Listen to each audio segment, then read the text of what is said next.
Sant'Antioco, nel cuore del Sulcis, si celebra una delle feste più antiche e sentite della Sardegna, la 666esima edizione di Sant'Antioco Martire, patrono dell'isola.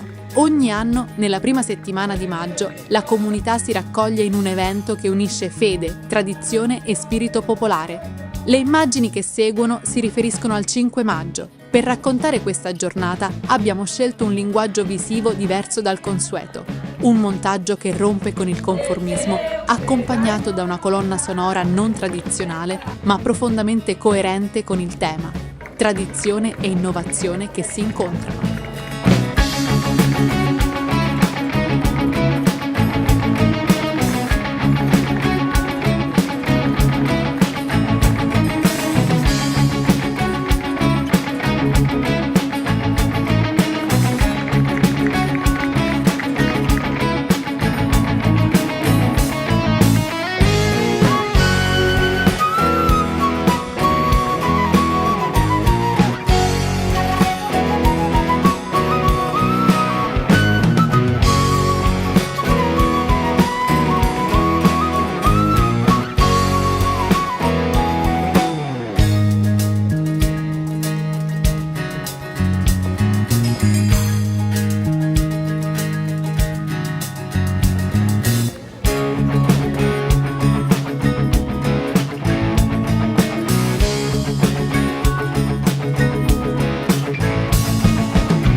Prende il via dal centro storico, dalla parrocchia principale.